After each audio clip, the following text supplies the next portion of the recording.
புது வருட தீர்மானங்கள். Praise the Lord. எரி பலியுடன் உமது இல்லத்தினுள் செல்வேன். என் பொருத்தனைகளை உமக்கு செலுத்துவேன்.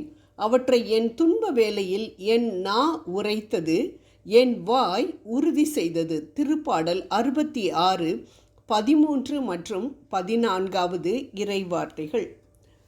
Praise the Lord. புதிய ஆண்டு என்ற உடனே நம் நினைவிற்கு வருவது புதிய தீர்மானங்கள் தான். எத்தனை தீர்மானங்கள் எடுக்கின்றோம். இந்த வருஷத்தில் ஒவ்வொரு நாளும் குறைஞ்சது 1 மணி நேரமாவது ஆண்டவருக்காக நான் செலவிடணும், ஜெபம் செய்யணும். ஒரு அதிகாரமாவது நான் டெய்லி வாசிப்பேன். வாரத்தில் ஒரு முறையாவது நான் ஃபாஸ்டிங் இருப்பேன், விரதம் இருப்பேன் என்றெல்லாம் நாம் தீர்மானம் எடுக்கின்றோம். ஆனால் ஒவ்வொரு வருடமும் ஒரு வாரத்திலேயே காற்று இறங்கின பலூன் போல தீர்மானங்கள் காணாமல் போய்விடுகின்றன. தீர்மானங்கள் எடுக்கின்றோம், நல்லதுதான். ஆனால் அதில் நிலைத்து நிற்க முடியவில்லையே. ஏன்? நம்மில் பலன் இல்லை. உடல் பலன் பெற எத்தனையோ டானிக்குகள் சாப்பிடுகின்றோம். ஆனால் ஆவிக்குரிய பலவீனத்தை போக்க தேவையான காரியங்களை செய்ய மறந்து விடுகின்றோமே. ஏன்? அவைகள் நம் மாம்சீக கண்களுக்கு தெரிவதில்லை. ஆனால் ஆவிக்குரிய பலவீனத்தை நமக்கு எடுத்துக்காட்டும் தெர்மாமீட்டராக நமக்கு வரும் சோதனைகள் காணப்படுகின்றன. சோதனைகளை வெல்லும் சக்தி நமக்கு இல்லை என்றால் நமக்கு ஆவிக்குரிய பலன் இல்லை என்றுதான் அர்த்தம். ஆவியில் நல்ல பலன் உண்டென்றால் இவ்வுலக வாழ்க்கை சந்தோஷமானதாக இருக்கும். தேவனோடு நடக்கும் அனுபவம் இனிய அனுபவமாக இருக்கும். அதை ருசித்து ரசிப்போம் துன்பங்களின் மத்தியிலும். இந்த உலகத்தின் வழியாக ஒரே ஒரு முறைதான் கடந்து செல்கிறோம். அதனால் இந்த வாழ்க்கையை சந்தோஷமாய் பரிசுத்தமாய் காத்துக்கொள்வது எத்தனை அவசியம். இவ்வாழ்க்கையை சந்தோஷமாக கழிக்க எடுக்கும் தீர்மானங்களில் நிலைத்து நிற்க, ஆவியில் பலனடைய நாம் என்ன செய்ய வேண்டும்? சில காரியங்களை மட்டும் பார்ப்போம். தினமும் துதிக்க வேண்டும்.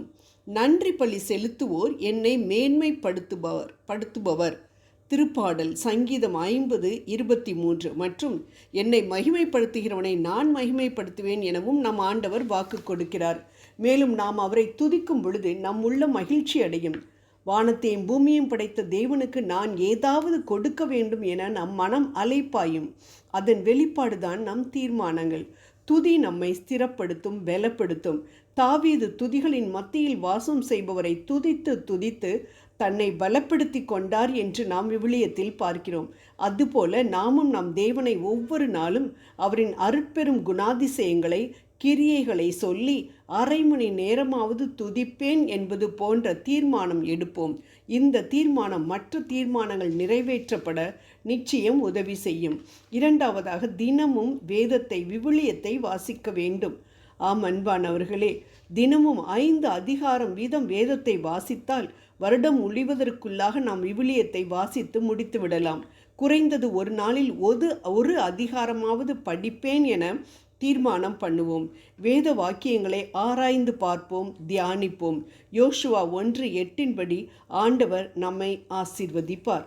நம் காலடிக்கு வாக்கே விளக்கு, என் பாதைக்கு ஒளியும் அதுவே என்று இறை வார்த்தைகளை நாம் தியானிப்பதினால் நம் கால்கள் நாம் நடக்கும் பாதையில் சறுக்கி விழாமல் நம் வாழ்க்கை பாதை ஒளிமயமாக இருக்கும். ஒரு நாளில் 24 மணி நேரத்தை ஆண்டவர் நமக்கு கொடுத்திருக்கிறார். அதில் குறைந்தது அரை மணி நேரமாவது விவிலிய வாசிப்பிற்காக கொடுப்போம். இது துவக்க காலத்தில்.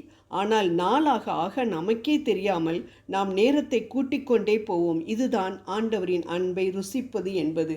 மூன்றாவதாக, தினமும் ஜெபிப்போம். ஆண்டவரே, நாள்தோறும் நான் உம்மை நோக்கி மன்றாடுகின்றேன். உம்மை நோக்கி என் கைகளை கூப்புகிறேன். திருப்பாடல் 88:9. நாம் தினம்தோறும் ஜெபிப்பவர்களாய் இருந்தால் நம் உள்ளான மனிதர்களே பலனுள்ளவர்களாய் இருப்போம். வெற்றியுள்ள வாழ்க்கையின் ரகசியம் இதுதான். எப்பொழுதும் ஜெபம் பண்ணுங்கள், இடைவிடாமல் ஜெபியுங்கள் என்று விவிலியம் நமக்கு அறிவுறுத்துகின்றது. 1 தெசலோனிக்கேயர் 5:17. ஜெபிக்க ஜெபிக்க நமக்கு பலன் கூடுகிறது, விசுவாசம் பெருகுகிறது. வெற்றியடைந்த தேவ மனிதர்கள் அனைவரும் ஜெப வீரர்களாக இருந்தார்கள் என்பதை நாம் விவிலியத்திலிருந்து அறிந்து கொள்ளலாம். அன்பானவர்கள், நாட்களை ஜெப நேரத்தை இந்த புதிய வருடத்தில் அதிகமாக்குவோம். அதை எழுதி வைத்து கொண்டு படிக்காமல் நம் மனதில் தோன்றுவதை பேசுவோம். அதைத்தான் நம் ஆண்டவர் நம்மிடமிருந்து எதிர்பார்க்கின்றார். பிரச்சனைகளா, போராட்டங்களா, எதை குறித்தும் கவலைப்படாமல் எல்லாவற்றையும் நம் விண்ணப்பங்களை ஸ்தோத்திரத்தோடு கூடிய ஜெபத்தினாலும் வேண்டுதல்னாலும் தேவனுக்கு தெரியப்படுத்துவோம். நிச்சயம் வெற்றி பெறுவோம். ஆமென்.